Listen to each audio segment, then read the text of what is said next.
Okay, so this is a for loop. So let's say I wanted to print 1 through 5. I had to go for x in range 5. Actually, I want to print till 6. Print x. And I'm going to save it. For loops, OneDrive, classes, Python. 1, 2, 3, 4, 5.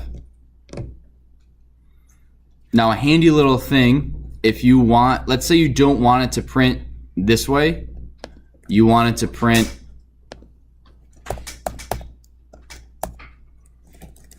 all right, let's do it this way. Let's separate everything by a comma and a space, and let's end it with a period. Now what happens when we do that? Oh. Do you guys see what happened there? Look at the output. 0.1.2.3.4.5. Floats, so not. It's not floats. It's an order. Period. Well, I told it to end everything with a period, and because it is reprinting each time, it's basically, it sees this as individual. It's not grouped together, so there's nothing to separate. It prints once and then it ends it, and then it prints again and it ends it. If you put a comma there, I believe, does that do anything? No.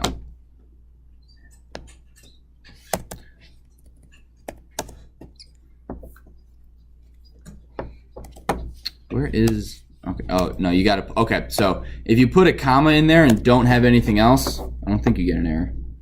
Nope, they changed that in 2.7. All right, forget what I just said about that. You used to have in 2.7, if you had a comma in here, it would print 0, 1, 2, 3, 4 in a line, not in each with its new line. So let's say I wanted to go through and let's do this. Let's go names equals a blank string. And I wanted to ask for 5 names and add those names to a list. Right? Instead of asking what is your name, what is your name, what is your name, what is your name, what is your name, I'm just gonna go name is input. Please enter your name. And I can go names plus equal. Actually, we're gonna go names equals names plus name. Plus, we're gonna do a space. And this is actually where we learn about accumulator operations. So accumulator operation is, let's say you have $10 in your wallet and I give you 5 and then I give you 10 and then I give you 5. You now have $20 in your pocket, and it's keeping track of that number. So we're gonna go over that shortly. Print names, and we're only gonna do this 3 times.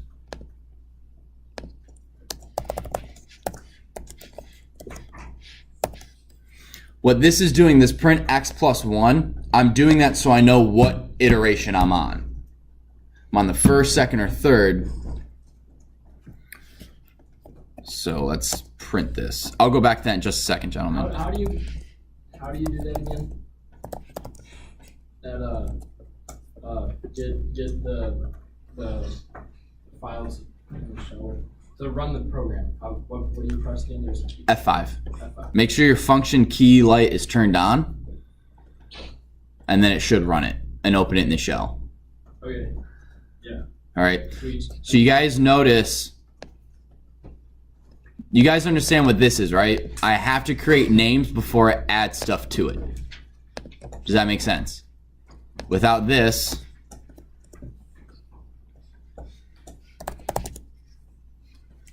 I get an error. Do you guys actually, I should do this. Do you guys understand this error here? Names is not defined. So this is saying names here is not defined before the loop. Whoa. If you don't create it in the loop, you'll get errors. So we have to go names is a blank string. Now for X, we don't have to because why?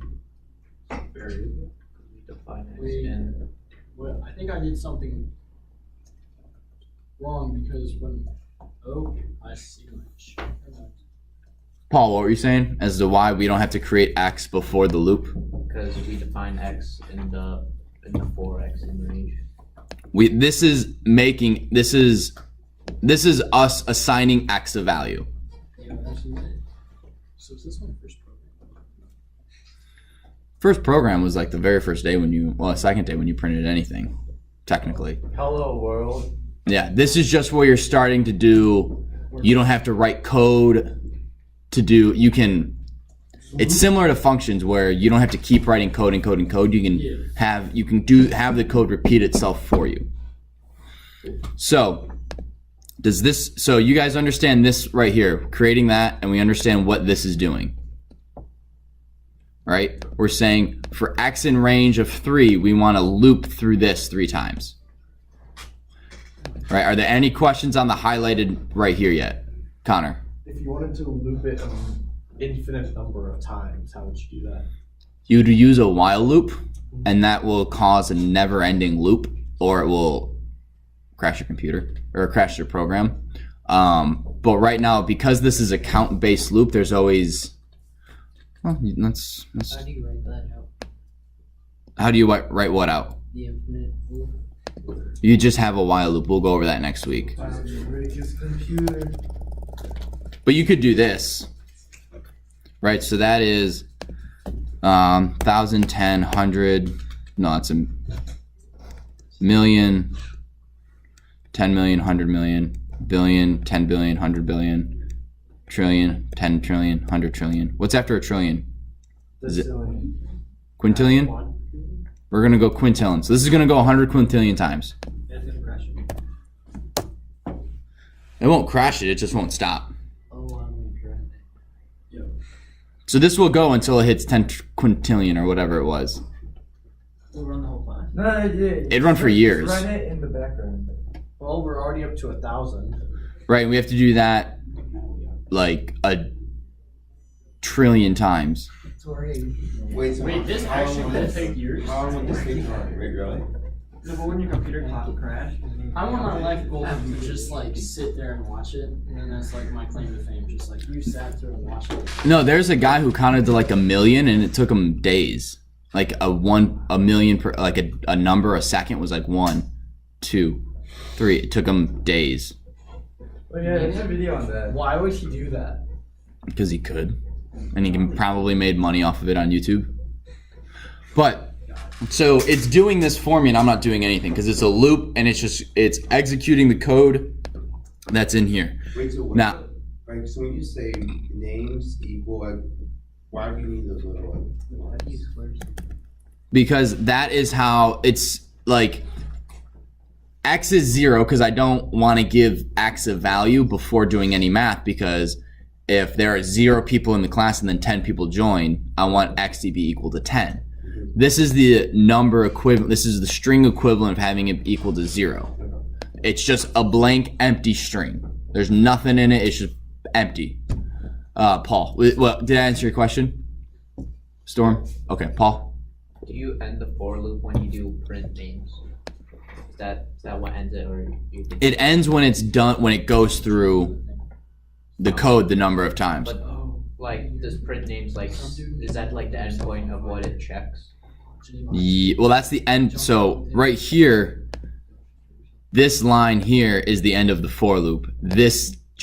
So what happens is, all right, I gotta stop this real quick, guys. If you ever get into a loop and you need it to stop, like it's never ending, or you accidentally do 10 quintillion instead of like 10 million, you hold control. I don't know. You hold control and tap C, and see how it says keyboard interrupt. Whoa. Wait, can you do that to any type of code? Works in command prompt. It's something like that. Like there's almost always a way to interrupt the code, because they don't want someone to get a for loop that goes for 10 hours and you're just like, well, I can't do anything. I just do a meeting in 2 seconds. You did a for loop that printed 0 to a million? Wow. Oh, cool. Yeah, if you know while loops, you can have unending loops, but we're not there yet, Nick. You're getting ahead of me. Oh, and then so how do you stop a loop again? Control C. This one? So, to answer Paul's question, I'm gonna write on my screen. So, the for loop is this, right? So if I ever go, you have an issue in your for loop, it's what's indented. Very similar to if statements, right? We have if x is greater than 10, print, or this is an indent, this is an indent. Print x minus equal 1 or whatever. So it's what's indented is the for loop, and this line here is just the next line in the code after the for loop. So what'll happen is, in this situation, we're gonna make this equal to 10 and not 10 quintillion or whatever. It's gonna loop through this 1, 2, 3, 4, 5, 6, 7, 8, 9, 10, and then spit out right here and do that. Did that answer your question? Okay. Are you guys tracking along so far? Yeah, so the code you just wrote, what would that honestly be used for? Employee rosters. So if I want to go, who's all in your class, I would type Nick, and let's do that real quick. So please enter your students' names one by one. Do you guys see how I'm telling the person how to enter the information? You've been online where it says enter your birthday in this specific format. It's because the code is written only for that format. If you type it in wrong, it goes, oops, you typed it in wrong, redo it, right? So I'm saying, please enter your students' names one by one, and we're gonna do this. How many kids? 2, 4, 6, 8, 10, 11. 11. So here we go. Let's go. Nick, Ryan, Josh, Storm, Trevor, Elijah. Oh, I spelled your name wrong. Sorry, buddy. Connor, Nikki, Masa, Paul, and Ty. And then what I could have done is print your class roster has the following students. And then you would have that right here, and then it would go Nick, and there's everyone's name. Masa. Could you have like random that choice and like the thing, and like could you Into what thing? into the print x plus 1 or for the x in range, like the numbers? Can I have it randomly choose? Yeah. Yeah. So let's go for x in range. So the thing about, I could put x is an input and say, please enter a number. I'm sorry. Let's do y is int input. Please enter a number.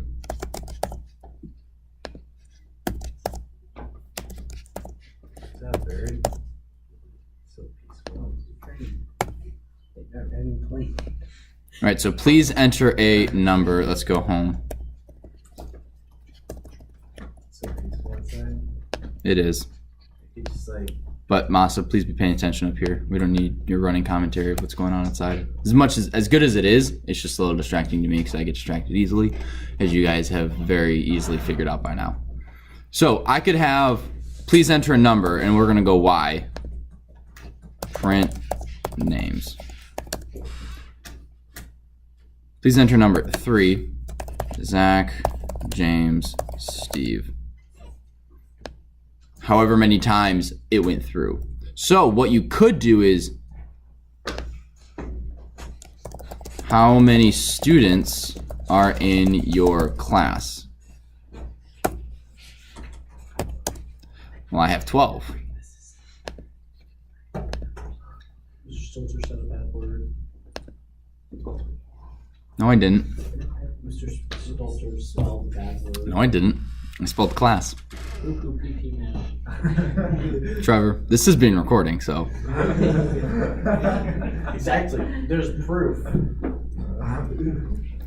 I have 12 kids in my class. So now it's going to ask, right? And then I type in everyone's name again. Forgot my name. No, I got the A in there. No, it actually begins with M.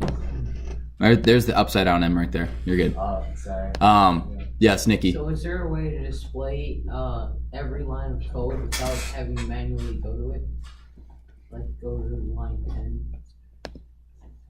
What do you mean? Like, Like so to that the left of your code, is there a way to just display every line number? not that I know of. Let's go to options. That would be really helpful. Display what?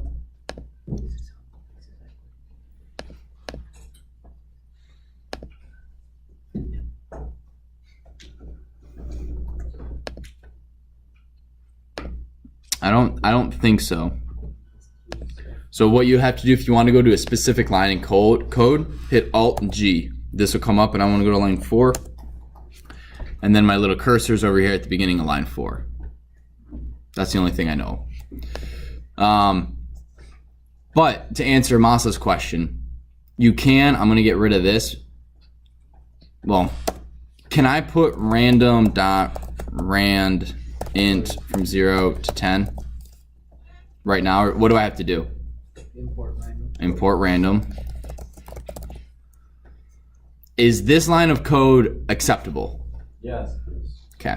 One thing you need to know is I can put, instead of creating a brand new variable just to have a random choice, I can go, oops.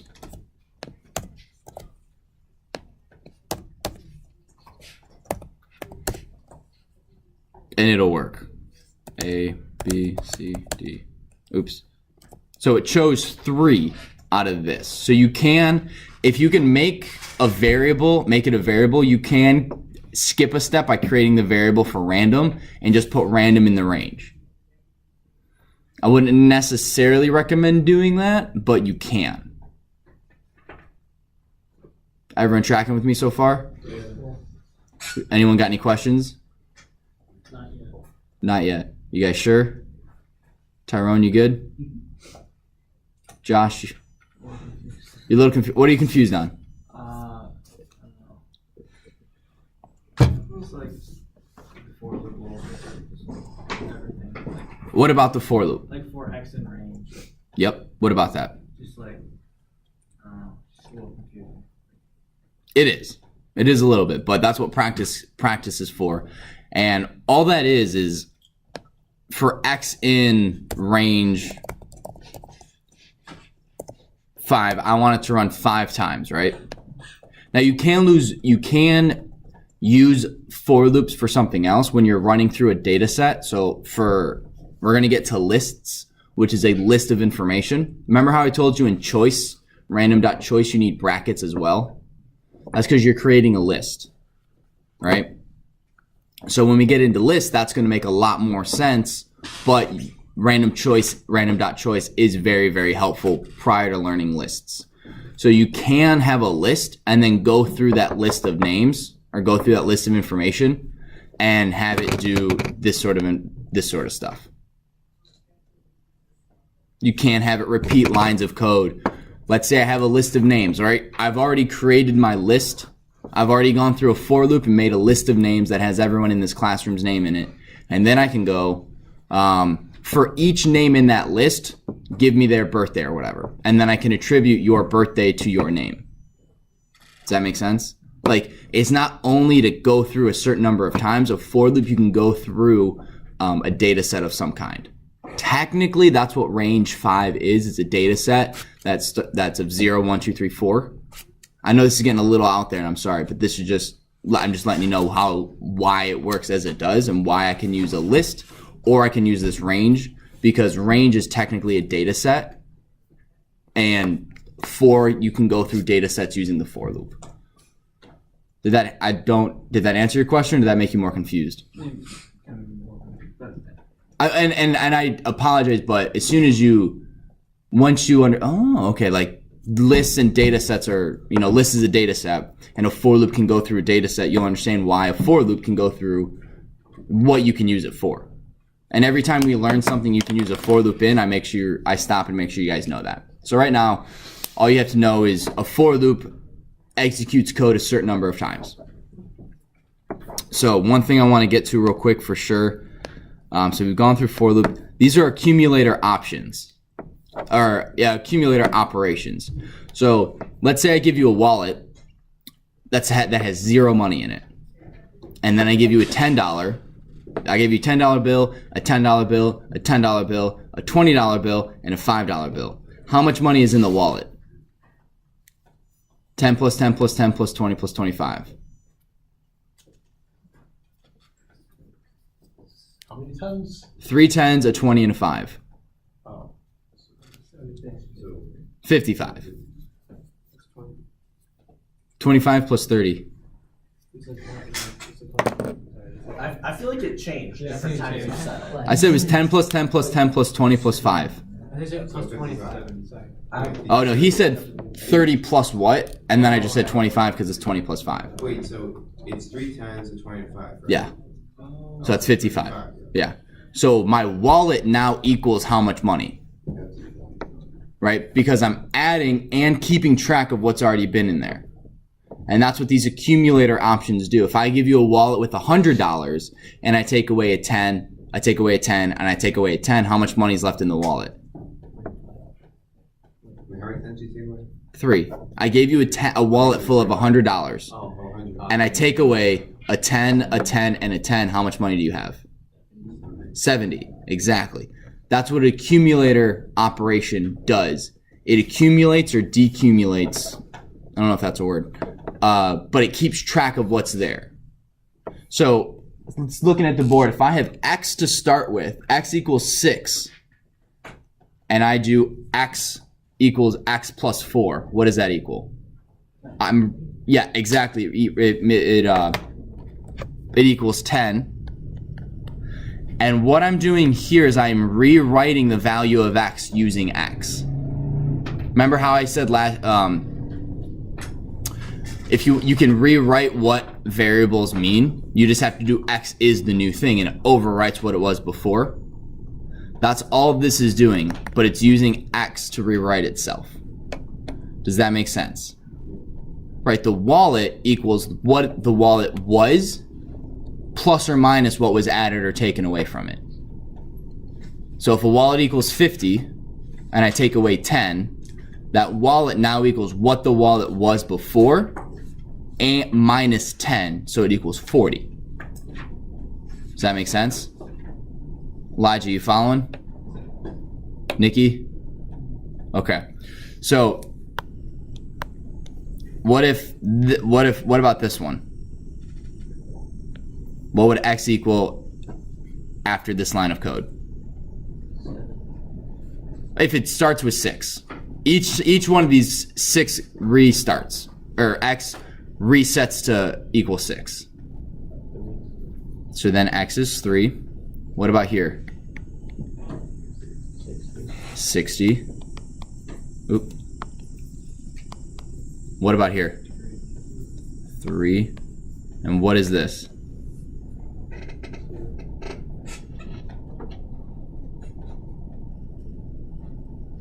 Does anyone remember what happens if you use a percent sign?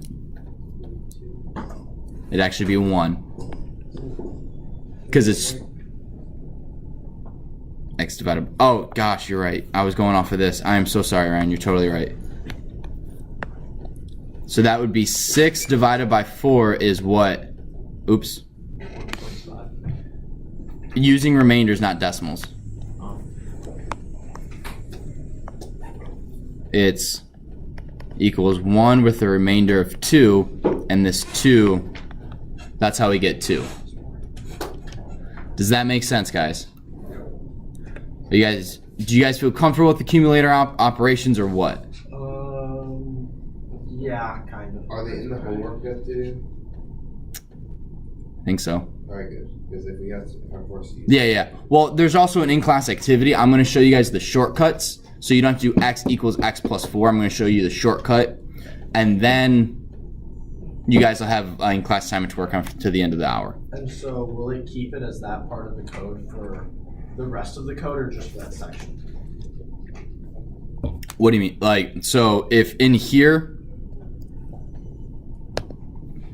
Like once you change the variable like that, is it changed for the rest of the? yes, that's exactly what happens here. Okay. If you look, for x in range x5, let's do this. X is 0. Let's just do name is 3. Names equals names plus name. I add 3 to it each time. Okay. 3 times 5. So yeah, it keeps it for the rest of the code until it's rewritten. So the shortcuts. Oh, why is that there? Hang on, let me erase this, guys. Oh, it's not erasing. No. Okay, I have no idea what's going on. Alright. So, if x is 6, here, we're just going to do it again. What is the value of x following this? Because this equals x is x plus 6. What would x be over here? 12. What about this one? This equals x minus 7. Each time x starts at 6. Negative 1. What about this one? 30. What about this one? 1. What about this one? 1. Now the one thing I want you guys to know that if I have x, actually I'll just code this. So let's go. I don't like that. N for number. N times equal 5. Let's do this 3 times. Print N. Oh, cause 0. Duh.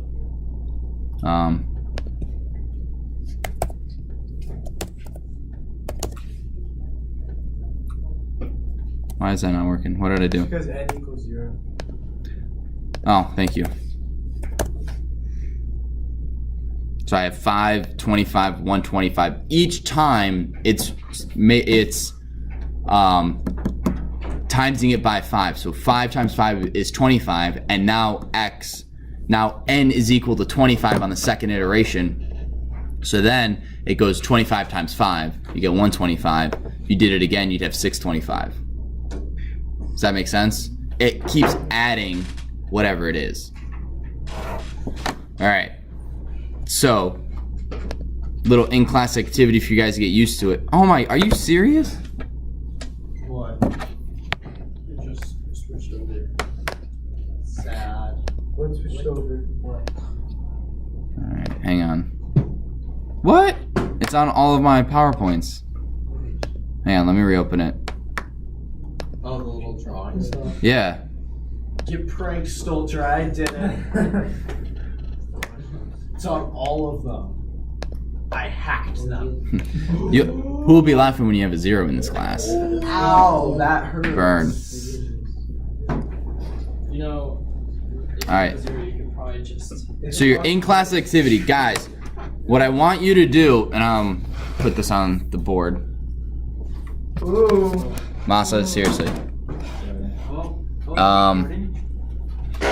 So I want it to display, I want your output to look like this.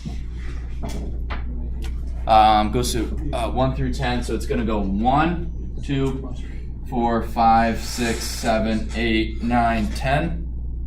And then I want a tab And then I want it to show me the square. Tab 4. Oh no, that's 9, not 8. That's powers 2. 9, 16, 25, 36, 49, 64, 81, and 100. Each one I want to tab in between them.